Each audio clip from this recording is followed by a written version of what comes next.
से काम नहीं चलेगा, लकड़ी वाले से नहीं चलेगा। मंदराचल नाम के पर्वत को झेलना बनाया और नेत्रा किसको बनाया? वासुकी नाम के नाग को नेत्रा बनाया। अब कोई बिलोंगने बात में क्या ने पूछी हूँ, मैं देखूं कि माता मैंने बिलोंगनो करनो आवे तो नहीं आवे तो पूछ लिया थे घर में। और काल अपने बिलोंगनो करनो है ये वास्ते रखी काल क्या ने करनो है बिलोंगनो? काल की कथा रे मायने ठाकुर जी महाराज को जन्म उत्सव होएगा। कृष्ण भगवान ने जन्म री कथा आवेली और ठाकुर जी ने माखन रो भोग लाग्या करे। तो सबने थोड़ो थोड़ो बिलोनो करनो, थोड़ी थोड़ी मिश्री, थोड़ी थोड़ी टोपियां, थोड़ी थोड़ी मूंगफलियां अपने भगवान में भोग लगाओ। ये वास्ते आप लोगों ने बात विशेष रूप में बता दी। तो महाराज मंदराचल नाम के पर्वत को झेलना बनाया, वासुकी नाम के नाग को नेत्रा बनाया। और जैसे मंथन करने लगे तो पर्वत भारी था, समुद्र में डूबने लगा। तो सबने भगवान को याद किया तो भगवान कछुए का रूप बनाकर कच्छप अवतार धारण करके आए और मंदराचल पर्वत को अपनी पीठ पर धारण कर लिया। बोली कच्छप भगवान की। ये कच्छप अवतार हुआ भगवान का। अब महाराज मंथन करने लगे तो देवताओं ने चाल चली उस वासुकी नाग के मुंह की ओर। तो देवता खड़े हो गए और पूंछ की जो जगह थी पूंछ पकड़ा दी राक्षसों ने। देवताओं की चाल थी। मंथन करने लगे तो देवता नीचे बैठ गए। देवता कहते हम मंथन नहीं करेंगे। दैत्य नीचे बैठ गए पूंछ पकड़े हुए। वो कहते हम मंथन नहीं करेंगे। तो देवता कहते क्यों भाइयों मंथन क्यों नहीं करोगे? तो वो राक्षस कहते हैं कि मुंह वाली जगह तो देवताओं ने पकड़ दी और पीछे वाली पूंछ वाली जगह मल मूत्र वाली जगह हमें पकड़ा दी। हमको छोटे बाप के थोड़ी हम पूंछ नहीं पकड़ेंगे, हम तो मुंह पकड़ेंगे। अभी देवताओं की चाल थी, देवता ऐसे ही चाहते थे। देवता कहते अरे भाइयों श्री गणेश में झगड़ा मत करो, लियो मुंह तो थे पकड़ लियो और पूंछ में पकड़ लिया। अब महाराज राक्षस तो आगे मुंह की ओर और देवता चले गए पूंछ की ओर। ये देवताओं की चाल थी। मंथन करने लगे तो वासुकी नाग के मुंह से जेल निकलने लगा। उस जेल से आधे राक्षस तो वैसे ही मर गए। ये देवताओं की चाल थी। अब मंथन किसके लिए हो रहा है? ध्यान देना, कथा से भटक मत जाना। मंथन हो रहा है अमृत के लिए, लेकिन अमृत तो निकला नहीं। सबसे पहले हल नाम का जेल निकल गया। अब जेल को कौन लेवे? देवता कहते हम नहीं लेंगे, दैत्य कहते, राक्षस कहते हम भी नहीं लेंगे। तो महाराज सबसे बड़े देवता तो हमारे बड़े भंडारी एक ही ऐसे की बगीची के अंदर शंकर भगवान के साथ में बैठे। सारे देवता और दैत्य मिलकर के कैलाश पर्वत पर गए, बगीची के अंदर आए शंकर भगवान के पास और भोले बाबे के पास सोच करके आए कि इनको जेल दिला देंगे। अब कैलाश पर्वत पर शंकर भगवान ने सोचा देवता बिना बुलाए कैसे आए? माता पार्वती पास में बैठी थी। इतने में तो देवता आए और देवता उनसे शंकर भगवान कहते हैं आओ देवताओं कैसे आना हुआ? देवता कहते हैं शंकर भगवान हम मंथन कर रहे थे समुद्र का अमृत के लिए, अमृत को निकला नहीं, ये जेल निकल गया है। तो जेल आप पी लीजिए। शंकर भगवान पीने लगे लेकिन पास में माता पार्वती बैठी। अब ऐसी कौन सी पत्नी होगी जो पास में बैठ कर अपने पति को जेल पिला दे? पार्वती को तो गुस्सा आया। पार्वती कहती है क्यों रे देवता जेल पीने थाने मारनो ही पीने लगी होगी, जेल पीने के लिए मेरा ही पति मिला क्या?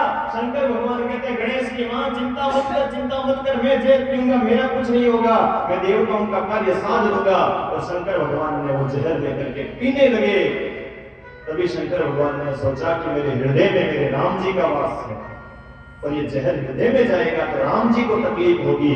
तो शंकर भगवान ने उस जहर को कंठों के अंदर धारण किया और शंकर भगवान का एक नाम और पड़ गया। बोलिए नीलकंठ महादेव की। ये नीलकंठ महादेव नाम उस दिन पड़ा। ये जहर क्या है? कथा को काया पर घटाना, ये निंदा चुगली ही जहर है। इस निंदा चुगली रूपी जहर को चौथे दिन कथा में आकर के इस निंदा चुगली रूपी जहर को यदि पेट में डालोगे तो आपका नुकसान करेगा और जीभ पर रखोगे तो सामने वाले का नुकसान करेगा। इस जहर का क्या करना है? शंकर भगवान के जैसे इस निंदा चुगली रूपी जहर को केवल कंठों में रखना, ना तो वापस आने देना और ना ही पेट में जाने देना। यही समुद्र मंथन की कथा है। अब महाराज जहर निकला, शंकर भगवान को पिला दिया। फिर से समुद्र का मंथन हुआ तो एक हविलधानी नाम की गाय निकली। 14 रत्न बता रहा हूं, ध्यान से सुनना। हविलधानी नाम की गाय निकली जो ब्राह्मणों को ऋषियों को देती यज्ञ करने के लिए। फिर से समुद्र का मंथन हुआ तो ऐरावत नाम का हाथी निकला जो देवताओं को इंद्र को दे दिया। फिर से समुद्र का मंथन हुआ तो उच्चैश्रवा नाम का घोड़ा निकला। दैत्यों के राजा राजा बलि को दे दिया। फिर से समुद्र का मंथन हुआ तो शंख निकला, शंख भगवान विष्णु के हाथ में दे दिया। फिर से समुद्र का मंथन हुआ तो एक कौस्तुभ नाम की मणि निकली, भगवान नारायण के गले में पहना दी। फिर से समुद्र का मंथन हुआ तो एक सारंग नाम का धनुष निकला, भगवान विष्णु के हाथ में दे दिया। फिर से समुद्र का मंथन हुआ तो आधा चंद्रमा निकला। शंकर भगवान ने जहर पिया था, इसलिए पसीना बहुत आ रहा था, इसलिए वो आधा चंद्रमा जो था उससे अमृत टपक रहा था, तो वो आधा चंद्रमा शंकर भगवान के माथे पर लगा दिया और शंकर भगवान का एक नाम और पड़ गया, बोलिए चंद्रशेखर भगवान की। कितनी चीजें निकल गई है महाराज, थानो काम सुनावनो, मारो काम सुननो और करिया तो मैं मारे जची जियाई। अरे जचा लेना भाई, पल्ला झाड़ कथा मत सुनना। मैंने पहले दिन ही कहा था मैं आपको पल्ला झाड़ कथा सुना करके नहीं जाऊंगा, एक एक कथा को काया पर घटाऊंगा, 18,000 श्लोकों की पूरी भागवत सुनाऊंगा, लेकिन आप ध्यान से नियम से सुनना। कितनी निकल गई वो तो ध्यान सुनी तो ये वापस बता रहा हूं, इस बार ध्यान रखना, वापस बता रहा हूं। अब क्या गिरेगा? पहली बार समुद्र का मंथन हुआ, हलाहल नाम का जहर निकला। दूसरी बार समुद्र का मंथन हुआ, हवेधारी नाम की गाय निकली। तीसरी बार समुद्र का मंथन हुआ, ऐरावत नाम का हाथी निकला। चौथी बार समुद्र का मंथन हुआ, उच्चेश्रमा नाम का घोड़ा निकला। पांचवी बार समुद्र का मंथन हुआ, शंख निकला। छठी बार समुद्र का मंथन हुआ, कौस्तुभ नाम की मणि निकली। सातवीं बार समुद्र का मंथन हुआ, सारंग नाम का धनुष निकला। और आठवीं बार समुद्र का मंथन हुआ तो आधा चंद्रमा निकला। 8 निकल गई है। कितनी सुननी है? अब तो बताओ कम कम कितनी सुनो? 14 पूरी सुनना, नींद मत ले लेना। मैंने कहा था अमृत सारा नींद पी जाएगी, ऐसे ले जाओगे। अब हमारा 9वीं बार समुद्र का मंथन हुआ तो पूर्व चित्ती धताची रंभा आदि अप्सराएं निकली, वो अप्सराएं स्वर्ग में भेज दी। अब 10वीं बार समुद्र का मंथन हुआ तो एक कल्प वृक्ष नाम का एक पेड़ निकला और वो स्वर्ग में लगा दिया। कल्प वृक्ष की कथा आपको पता है? कल्प वृक्ष किसका नाम है? जिसके नीचे बैठकर मन में जो कल्पना करी जाए वो कल्पना सत्य हो जाती है, उसका नाम है कल्प वृक्ष। यह भागवत भी कल्प वृक्ष है। सच्ची श्रद्धा विश्वास के साथ में कोई इसके शरण में आता है, ये उसकी कल्पना को अवश्य पूरा करता है। कल्प वृक्ष की कथा बड़ी सुंदर है। एक किसी संत ने मुझे बताई कि महाराज जी कल्प वृक्ष का विशेषता क्या है कि कोई महाराज कोई एक बूढ़ा आदमी था, 90 साल का, अपने घर के बाहर महाराज घट्टी पीस रहा था। नारद जी आए और नारद जी ने आकर कहा, अरे भाई माड़ा फेरने के दिन है, माड़ा तो फेरता नहीं है, घट्टी पीस रहा है। बूढ़ा आदमी कहता, नारद जी क्या करूं, घरवाली परेशान बहुत करती है, घरवाली काम करवाती है, घट्टी पिसवाती है, बर्तन मंजवाती है, झाड़ू भी लगवाती है, आप कृपा करो। नारद जी कहते मेरे साथ चल, तुझे भगवान का दर्शन कराता हूं। अब नारद जी उसको स्वर्ग में लेकर के गए और कल्प वृक्ष आया, उस कल्प वृक्ष के नीचे नारद जी ने बिठा दिया। नारद जी कहते हैं भाई मैं भगवान को पूछ कर आता हूँ कि कब मिलेंगे भगवान, तब तक को ना यहाँ बैठा रहना, भूख प्यास लगे तो मन में सोच लेना ये कल्प वृक्ष है, अपने आप ही तुझे दे देगा, तब तक मैं आता हूँ। नारद जी गए, अब उस आदमी को प्यास लगी, कल्प वृक्ष के नीचे बैठा था, मन में सोचने लगा भाई प्यास लग गई, पानी आ जाए तो कैसा आ गया। ठंडी ठंडी पानी की मटकी आ गई, ढक्कन लगा हुआ लोटा गिलास आ गया, अमृत जैसा मीठा मीठा पानी की आनंद आया। भूख लग रही थी, उसने सोचा भाई यहाँ स्वर्ग में बैठा हूँ, 56 भोग आ जाए तो कैसा करे। कल्प वृक्ष के नीचे सोच गई, महाराज पाटा लगा हुआ, 56 भोग थाली के अंदर परोसा हुआ, बढ़िया भोजन आ गया। पहली बार ऐसा भोजन किया था, जोर सा भोजन किया और भोजन करते ही महाराज शरीर में आलस आने लगा, भोजन थोड़ा ज्यादा हो गया, आलस आने लगा, नींद आने लगी। वो सोचने लगा कि भाई अब नींद आ रही है, थोड़ी देर झपकी ले ले, बिस्तर आ जावे, रजाई पत्थर आ जावे तो कैसा करेगा। मन में सोचते ही पिलंग आ गया, तकिया आ गया, रजाई आ गया, गद्दा आ गया, सो गया आराम से। नींद तो आ रही है, ठंडी ठंडी स्वर्ग की हवा चल रही है। फिर सोचता है भाई स्वर्ग में तो वो अप्सराएं होती है पैर दबाने वाली, मेरे पैर दुख रहे हैं चलते चलते, कोई पैर दबाने वाली आ जाए तो कैसा करेगा। 4 अप्सराएं आ गई, 2 पैर दबावे, 2 हाथ दबावे। अब वो अप्सराएं पैर दबाने लगी तो वो बूढ़ा आदमी मन में सोचता है ये पैर तो दबा रही है, लेकिन इनको यदि यहाँ पैर दबाते हुए मेरी घरवाली देख ले ना तो घरवाली को झाड़ू से मारे मुझे। अब महाराज वो भूल गया था कि मैं कल्प वृक्ष के नीचे बैठा हूँ। जैसे ही मन में सोचा घरवाली झाड़ू से मारे, घरवाली आगे दबे दबे दबे झाड़ू से मारने वाली लगी। आगे आगे वो आदमी, पीछे पीछे घरवाली, सामने नारद जी मिल गए। नारद जी बचाओ बचाओ, घरवाली तो यहाँ भी आ गई। नारद जी कहते हैं भले आदमी मैंने तुझे कल्प वृक्ष के नीचे बिठाया था और तू यदि मन में ये सोच लेता कि मुझे भगवान मिल जाए, अरे भैया तुझे भगवान मिल जाते, तूने सोचा घरवाली झाड़ू से मारे तो भैया गड्डी पीस जाकर के घरवाली झाड़ू से मारे। तो कहने का भाव क्या है? भाव को समझना कि भाई भागवत की शरण में आकर के छोटी मोटी चीजें मत मांगना, भगवान की शरण में जाओ तो भगवान से छोटी मोटी चीजों की याचना ही मत करो। अरे वो तो कर्मों से मिल ही जाएगी। कल्प वृक्ष निकल गया, 10वीं बार समुद्र का मंथन हुआ, 11वीं बार समुद्र का मंथन हुआ तो महाराज लक्ष्मी माता की बड़ी बहन जिसका नाम है दारिद्रा देवी, दारिद्रा निकल गई। अब दारिद्रा को कौन ले गए? देवता कहते हम नहीं लेंगे, देवते कहते हम भी नहीं लेंगे। तो भगवान विष्णु आए, नारायण आए और दारिद्रा का विवाह जंगल के अंदर ले जाकर पीपल के साथ विवाह करवाया। अब दारिद्रा कहती है भगवान मेरा विवाह जंगल में पीपल के साथ करवा दिया, कैसे रहूंगी? तो भगवान कहते हैं दारिद्रा चिंता मत कर, प्रत्येक शनिवार और प्रत्येक अमावस को मैं और तेरी छोटी बहन लक्ष्मी तुझसे मिलने के लिए तेरे पास जरूर आऊंगा। इसीलिए महाराज शनिवार और अमावस को पीपल की पूजा करने का विशेष शास्त्रों में महत्व बताया। क्यों? क्योंकि शनिवार और अमावस को लक्ष्मी नारायण का विशेष रूप से वास होता है पीपल के अंदर। इसलिए कहते हैं भाई पीपल को काटना नहीं चाहिए, पीपल काटे तो वापस 2 पीपल लगाओ तब जाकर के उसका प्रायश्चित होता है। और एक पीपल को लगा देवे ना, एक अश्वमेध यज्ञ का फल मिलता है पीपल लगाने से।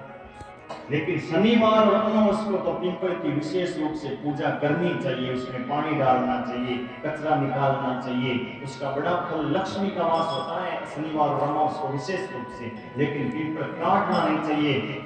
और इसीलिए कहते हैं ना घर में पीपल नहीं लगाना चाहिए। ये क्यों कहते हैं? ये इसलिए कहते हैं क्योंकि बाकी दिनों में दारिद्र्य का वास होता है, इसलिए घर में पीपल लगाने के लिए मना करते हैं। यदि लग जाए तो भाई काटो मत, तो समझदार आदमी को बुलाओ, माली को बुलाओ, उसको निकाल करके कोई आश्रम में लगाओ, बगीचे में लगाओ, कोई मंदिर में लगाओ, शमशान में लगाओ, विद्यालय में लगाओ, पंचायत में लगाओ, लेकिन काटो मत उसको। पीपल लगाने का बहुत पुण्य है। कोई बरसी हुए, कोई जागरण सत्संग हुए तो उसके लिए पीपल और लगाओ, अपने बच्चों से लगवाओ, उसका बहुत पुण्य मिलता है। शमशान भूमि है, कर्म भूमि है, वहां पर जाकर के पीपल लगाओ, पानी दो, उसको रक्षा करो, पेड़ों को बचाओ, बहुत बढ़िया बात होती है। अब महाराज फिर से समुद्र का मंथन हुआ तो महाराज लक्ष्मी माता दारिद्रा की छोटी बहन धमक धमक धमक धमक धमक धमक करती लक्ष्मी निकल गई। अब लक्ष्मी के आते ही ना झगड़ा होने लगा। देवता कहते लक्ष्मी हमारी होगी, दैत्य कहते लक्ष्मी हमारी होगी, राक्षस तो आपस में झगड़ने लगे, वो कहता है मेरी होगी, वो कहता है मेरी होगी। अब महाराज नारद जी खड़े थे, कुंडली वाला बाबा खड़ा था। नारद जी ने सोचा 2 किलोमीटर से राधा 2 की लड़ाई में तीसरे का फायदा होता है, इन दोनों की लड़ाई में लक्ष्मी मेरी हो जावे तो मेरा तो कुमार पड़े उतर जाए। लक्ष्मी को सब चाहते हैं, यक्ष गंधर्व किन्नर विद्याधर चारण सब चाहते हैं, लक्ष्मी से वंचित कोई नहीं रहा है। कई महाराज जी हमसे कहते हैं आपके गांव में भी ये खबर आई मेरे पास कि महाराज जाएगा इसका पैसा मिले हैं, लक्ष्मी से कोई वंचित नहीं रहा है। कई कहते हैं हमारे महाराज जी है ना पैसे को हाथ नहीं लगाते, हाथ नहीं लगाएंगे, कथा करके जाएंगे अपने चेलों से कहेंगे चेला मैं पैसे को हाथ नहीं लगाता, खाते के अंदर 2 लाख रुपया डाल देना भाई, कथा का हाथ नहीं लगाता। अब हाथ नहीं लगाना पैसा तो आएगा। कहीं मेरे जैसा सीधा साधा होता है वो हाथ ऐसे करके ले लेता है, कोई टेढ़ा वाला होता है हाथ को टेढ़ा करके ले लेता है। लक्ष्मी से वंचित कोई नहीं रहा है। बहुत तो मिलने ऐसे संत हैं जो महाराज लक्ष्मी को छुआ नहीं है, जिन्होंने नारद भी चाहता है लक्ष्मी को। झगड़ा होने लगा ना तो भगवान नारायण आए और लक्ष्मी के हाथ में एक माला दे दी और कहा कि ये लक्ष्मी जिसके गले में माला पहनाएगी लक्ष्मी उसकी हो जाएगी। सबके पास जची सो जची चुमड़ी वाले बागे नारद के तो पिटो पिट गए। नारद जी ने सोचा सबसे सुंदर तो मैं हूं सबके अंदर, आज तो लक्ष्मी मेरी हो जाएगी। लेकिन लक्ष्मी ठुमक ठुमक ठुमक ठुमक करते हुए सबसे पहले दुर्वासा ऋषि के पास गए, सोचा इनके गले में माला पहना दूं। फिर लक्ष्मी ने सोचा कि ये ब्राह्मण है और ब्राह्मण मुझे पचा नहीं पाएगा। राम जी अपन कने लक्ष्मी ठीक है वो पंडित जी महाराज पर ब्राह्मण कने लक्ष्मी कम रहे आ गया। क्यों? लक्ष्मी ने ब्राह्मणों का त्याग किया था। भाई देखो किसी के पास हुए तो भगवान की कृपा होनी चाहिए हम तो कहते हैं। लेकिन महाराज एक भृगु नाम के ऋषि थे, वो भगवान विष्णु की छाती के ऊपर लात की मारी थी। भगवान ने तो कुछ नहीं कहा लेकिन लक्ष्मी माता पैर दबा रही थी। लक्ष्मी ने कहा ब्राह्मण होकर मेरे पति की छाती पर लात की मारता है, जाओ आज से मैं त्याग करती हूँ। लक्ष्मी टिकती नहीं है ब्राह्मणों के पास। ब्राह्मणों के पास क्या टिकती है? सरस्वती टिकती है। लक्ष्मी किसके पास टिकती है? वाणिये के पास ज्यादा टिकती है। वाणिये के पास सरस्वती नहीं टिकेगी। आप देख लेना, वाणिया महाराज को दो गीता के श्लोक याद हो जाए, थोड़ा सा टीपना देख में आ जावे ना, सीधा महाराज पंडित जी के पास जाएगा, कहेगा वो पंडित जी शास्त्र आप करते हैं।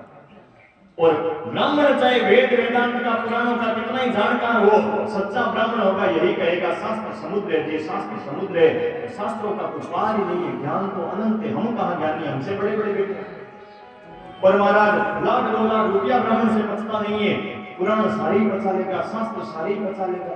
वही वाणिये के पास जाओ, गीता के 2 श्लोक नहीं बचते, लेकिन महाराज करोड़पति अरबपति हुए, वाणिये से पूछना कितनी माया है, सेठ जी कितना रुपया है, सेठ देगा रुपया कटे महाराज, दाल रुपया लगा, दाल रुपया रुपये बोले महाराज ये लक्ष्मी है, ये हर एक नहीं बचा सकता। तो दुर्वासा ऋषि को फेल कर दिया।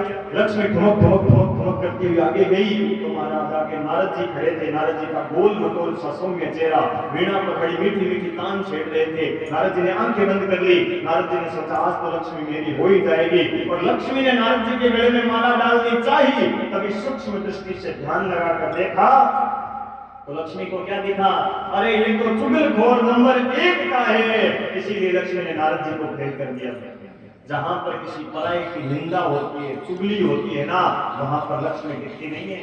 आपके घर में कोई पराये की निंदा चुगली करे तो हाथ जोड़कर कहना भैया मेरे घर में पराये आदमी की निंदा चुगली मत कर, मेरे घर की लक्ष्मी को यही रहने दे, बाहर मत निकाल। नारद जी को फेल कर दिया। लक्ष्मी आगे गई, आगे शंकर भगवान बैठे थे, सोचा इनके गले में माला पहनाऊं। फिर लक्ष्मी ने सोचा कि मैं कन्या हूं, और कन्या को शादी करते समय कम से कम 2 चीजों का जरूर ध्यान देना चाहिए। कौन सी 2 चीजें? एक तो घर बढ़िया होना चाहिए और दूसरा वर बढ़िया होना चाहिए। और शंकर भगवान के घर की तरफ देखा तो शमशान का वास दिखाई दिया, और वर की तरफ देखा तो शरीर पर भस्मी लगाई हुई और माथे पर आंखें 3 दिखाई दी। इसलिए शंकर भगवान के पास लक्ष्मी नहीं गई। अब आगे गए, भगवान विष्णु खड़े थे, सोचा इनके गले में माला पहनाऊं। फिर सोचा मैं लक्ष्मी हूं, 2 चीजें देखनी चाहिए, घर बढ़िया हुए, दूसरा वर बढ़िया हुए। घर की तरफ देखा तो हीरे पन्ने माणिक के मोतियों से जड़ा हुआ दीप्यमान वैकुंठ दिखाई दिया, और महाराज वर की तरफ देखा तो उसका रूप स्वरूप सांवला सलोना सा श्याम सुंदर का रूप देखा, नारायण का रूप देखा। जब लक्ष्मी ने नारायण के गले में माला पहना दी, बोली लक्ष्मी नारायण भगवान की। कितनी चीजें निकल गई महाराज में तो सगड़ियां। धन्यवाद भाई, देखो तालियां बजाओ एक बात उन्होंने गिनती की, 12 निकल गई। कथा सुनो, एक एक कथा को मैं छोड़ूंगा नहीं, एक एक कथा को काया पर घटाकर बताऊंगा। मेरे सामने चाहे 4 लोग बैठे, चाहे 400 बैठे, चाहे 4000 बैठे, मैं कथा में कंजूसी नहीं करूंगा, मैं अपने कर्म में खोटाई नहीं करूंगा। 4 घंटे की जगह 4.5 लगे, बिना पानी पिए आपको 4 घंटे में कथा सुनाता हूं, लेकिन मैं अपने कर्म में कंजूसी नहीं करूंगा। तो थोड़ी कंजूसी आप भी मत करना, एकदम श्रद्धा और विश्वास से इस कथा को श्रवण करना, भगवान इसका फल भी जरूर आपको प्रदान करेंगे। अब महाराज 13वीं बार समुद्र का मंथन हो रहा है, तो 13वीं बार में राक्षस कहते हैं भाई 13वीं जो चीज निकलेगी वो हमारी होगी। देवता कहते हैं 13वीं चीज आपकी। अब 13वीं बार समुद्र का मंथन करने लगे तो 13वीं बार में एक बड़ी सी लोहे की कड़ाई मिली है। उस लोहे की कड़ाई में वारुणी नाम की शराब भरी हुई थी, मदिरा भरी हुई थी, और वो राक्षस वो शराब को लेकर के चले गए और महाराज शराब के नशे में पागल हो गए। 14वीं बार मंथन हुआ तो 14वीं बार में धन्वंतरी भगवान अमृत का कलश लेकर के निकले, और जैसे धन्वंतरी भगवान आए, राक्षसों ने शराब नहीं रखी थी, हाथ से छीन करके ले गए, आपस में लड़ने लगे। वो कहता है पहले मैं पीऊंगा, पहले मैं पीऊंगा। यहाँ पर भगवान का एक और अवतार होता है, भगवान स्त्री का वेश बनाकर मोहिनी अवतार के अंदर आते हैं। और भगवान ने राक्षसों से कहा कि दैत्यों देखो ये देवता जो है ये मेरी बात नहीं सुनते, मैं तो आपकी तरफ हूँ, एक काम करो, मैं आप कहो तो अपने हाथों से आपको अमृत पिला दो। अब उन्होंने राक्षसों ने शराब पी थी, इसलिए बुद्धि खराब हो गई थी और पराई स्त्री पर भरोसा कर लिया। पराई स्त्री पर भरोसा नहीं करना चाहिए, लेकिन वो राक्षस कहते हैं हाँ हाँ माला को ऐसा ही कर, अपने हाथों से तो हमें पिला दे। और मोहिनी भगवान ने एक तरफ देवताओं को बिठाया, एक तरफ राक्षसों को बिठाया और बीच में ठुमक ठुमक ठुमक करते हुए चलने लगे। और जैसे ही राक्षसों के पास मोहिनी भगवान जाते हैं तो राक्षसों के कान में कहते हैं, देखो राक्षसों, एक राज की बात बताओ। राक्षस कहते हैं, हाँ देवी बताओ। तो भगवान कहते हैं, इस अमृत के अंदर ना नीचे नीचे तो बढ़िया बढ़िया अमृत भरा है और ऊपर ऊपर पतला पतला पानी है। एक काम करती हूँ, ये पतला पतला पानी पानी तो मैं देवताओं को पिला देती हूँ, नीचे जो बढ़िया अमृत बचेगा वो आपको पिलाऊंगी। आप क्या कहते हो? तो महाराज वो राक्षस कहने लगे, हाँ हाँ वाला तो ऐसा ही कर, पतला पतला पानी पानी तो देवताओं को पिला दे और नीचे जो बढ़िया अमृत बचे वो हमें पिलाना। अब महाराज वो तो अमृत था, कोई छाछ थोड़ी थी जो नीचे नीचे छाछ बच जाए ऊपर ऊपर पानी हो जाए, अमृत तो एक जैसा था। अब भगवान देवताओं को अमृत पिलाने लगे, तभी महाराज एक स्वर भानु नाम के राक्षस को शक हो गया और सूर्य और चंद्रमा के बीच में जाकर बैठ गया। भगवान ने जैसे उसको अमृत पिलाया तो सूर्य और चंद्रमा ने शिकायत कर दी, अरे भगवान ये देवता नहीं है, ये तो राक्षस है। भगवान का सुदर्शन चक्र आया, उस राक्षस का सिर धड़ से अलग कर दिया, लेकिन उसने अमृत पिया था इस कारण वो मरा नहीं। माथे का तो राहु बन गया और धड़ का केतु बन गया। सूर्य और चंद्रमा ने शिकायत करी थी, इसलिए आज भी ये राहु और केतु सूर्य और चंद्रमा से बदला लेने के लिए आते हैं। ये सूर्य ग्रहण और चंद्र ग्रहण उस दिन से चालू हुए, आज भी देखो सूर्य ग्रहण चंद्र ग्रहण हो रहे। देवताओं ने अमृत पी लिया, अब राक्षस वापस फिरने लगे। तो राक्षसों का जो राजा है ना, उसका नाम है राजा बलि। राजा बलि के गुरु का नाम है शुक्राचार्य जी महाराज। राजा बलि ने अपने गुरु से कहा, गुरुदेव देवताओं ने अमृत पी लिया, हम उनको मार तो नहीं सकते लेकिन क्या हरा भी नहीं सकते।